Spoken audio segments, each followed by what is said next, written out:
I did.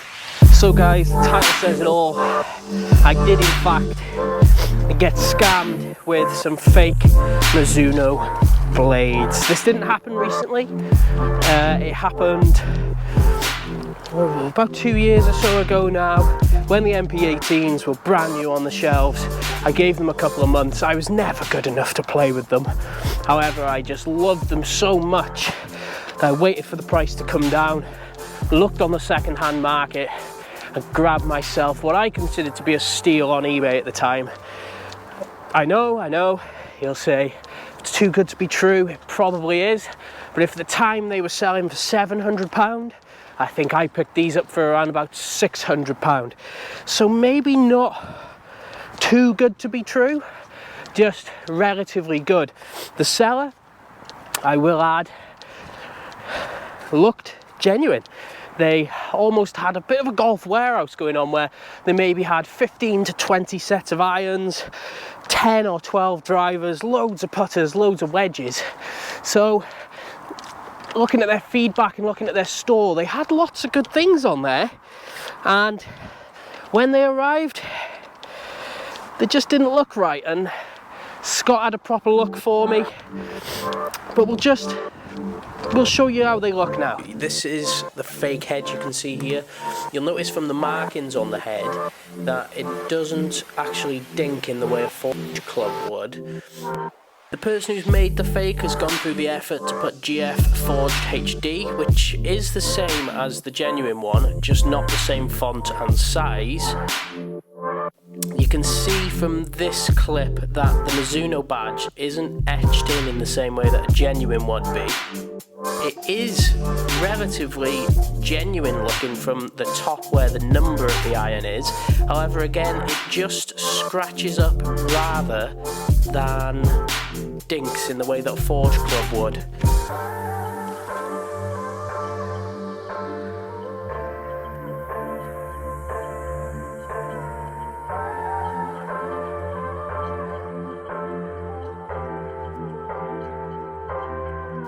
You can just see from the genuine head that it does, as we say, dinks, and you can see that the Mizuno badge is etched in there much better on both of these examples here.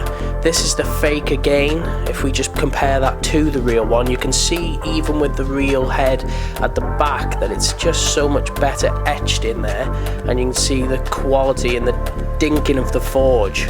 So just while you're watching, guys, if this is the sort of content that you're into or something that you're looking to look for, then please hit the subscribe button and ring that bell for notifications when more of this content is coming out. We do currently have on the way a couple of drivers, a couple of wedges and a Scotty Cameron putter that have been bought, and people have been scammed. People who have come over from our Instagram page, so thank you to all of you. We've arranged to get them sent out to us so we can have a look, we can have a test, and hopefully you don't get stung again. So what I'm going to do with these fake Mizuno blades is I've got a pitching wedge into this par 3. We're looking around about 130 yards. I'm just going to hit a couple and give you my feedback on the feel. Should be the right loft. One thing I will comment on these, it's a good shot, but they don't have the same launch angle. They always seem to stay low regardless of what I do with these. So I took a few more balls out. You can definitely feel that through the club. The ball straight out the bottom groove, so you'd feel that anyway. Trying a nice float. Just right of the green. Again, don't know where the strike is there. However, you can definitely feel it through the club. These are hard. The club heads on these, they are rock solid. So clean out the middle. It's up there and at the back. We'll have one more at this. Again, let's clean out the middle. You can see from the pattern there. However, you can definitely feel it through your hands. You usually get the feedback off Mizuno blades where they're nice. However, with these, the only feedback you're getting is they're nice and hard.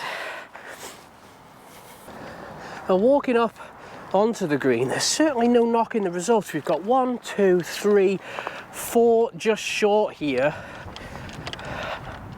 and 1 pin high and right. So in essence, if you can play golf, there's, well, I say play golf, I can't really play golf anyway. Maybe that one's lost, pin high and right. It's a bit muddy here today at Mile End. However, I mean, they feel hard. It's not overly cold out here today. I certainly wouldn't want to be hitting them on, say for example, a cold winter's morning, because I feel like you might lose your fingers. But the results speak for themselves. We've got maybe 1, 2 genuine chances at birdie, but if you can play golf, they're certainly not that bad. But there is just one catch with these clubs that I failed to mention just yet. We will just grab my pitch mark repairer while we're here. So we're back in what we'll call our office. I said there was one elephant in the room. In fact, there's quite a few. I was overselling that a little bit, I think. So to start, obviously, the club heads themselves, the build quality just is in no way near to the genuine article. Could you get away with them? Probably, for someone who didn't know what they were looking at. However, as I said in the quick on-course test we just had, we're struggling to do a bit of on-course with the lockdown coming. Obviously, the courses locally, my course especially, was uber busy, so wasn't able to do a thorough test there. But the heads, they're so hard. You catch one sweet out the middle, and you feel it's out the middle, but you just it hurts. But the one big elephant in the room for us, you would have noticed that we were filming with the 6-iron when we've had a closer look. The reason behind that is we don't actually have a 5-iron. And the reason we don't have a 5-iron is the shaft snapped. So if we obviously jump back to the heads, you could get away with the heads almost. But the shafts, you'll notice they've all got pink grips on them. Once the seller had refunded us, I chose to just have a practice because it's something I'd never done before, so no repercussions to throw in a few grips on these. However, we snapped the 5-iron just in general play. I'm not a sort of player who will snap a club in anger or anything like that. Just in general play, snapped around about halfway and said see you later. When we did regrip the clubs, they were all down the inside of the shaft, were pitted and rusted, and just generally not very good. So in reality, as I said in the film, you could get away with these. If you could play golf, you could get away with playing them, but the one thing is the build quality is not there. When they arrived, the grips smelt awful, so they were ready for the scrap already. You might have been looking at this video because you don't want to get scammed. You might want to look at this video because you might want to look at getting yourself a bargain. However, they won't last you 5 minutes. They really won't.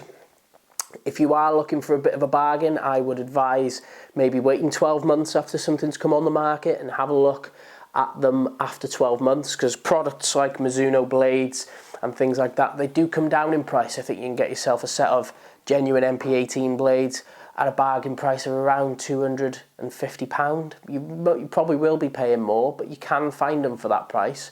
My advice for buying them at that price would be buy them through official channels, so the likes of eBay, Golf Bidder, obviously a good one to go to. But if you are buying through the likes of eBay or Facebook Marketplace especially, Just ensure that you're using PayPal for your payments and don't use friends and family. Instead, you can click online, find a PayPal calculator, and if they, for example, want £300 sending, you put in £300 and it tells you how much you have to send as goods and services. It'd be somewhere around £312 instead. But for that extra £12, you're giving yourself that buyer's protection, which means if you're scammed in the same way that I was, you're able to get your money back. And in this case, they left us with the clubs. They said, well, listen, you keep them if they're fake. So we had these to do a video for, which is great. As I've popped in earlier in the video, we do have a Callaway Maverick driver and a TaylorMade M4 driver, both in the post from members of our Instagram community. So they'll be fun ones to test, both of which are fake and very dodgy. We've got some Callaway Jaws wedges, which I'm interested to see how the wedges are, because if the grooves are painted in the same way as these Mizuno irons, if we can chuck them on TrackMan, there should be some wild spin numbers with them, as in super low spinning, absolute bomb ball wedges. And the other one, which is actually a popular fake that people really need to look out for, is a Scotty Cameron putter. Again, coming from our Instagram community. So we'll have a quick look at that against Scotty Cameron, the new one, my old squareback, which I'd imagine will be in more of the time zone. But we'll just see the difference, we'll see the build quality, and we'll see the feel of all of them. The ones we're really excited to look at is obviously the drivers, because we've all seen them before. They fall apart. But if this is the sort of content that you're interested in looking at, please hit the subscribe button, ring the bell to get notifications when those videos are posted. And for the time being, guys, enjoy lockdown and make sure you're training hard. Maybe jump back and follow our gains off the tee workout. We'll see how far you can all be hitting come December. Bye for now.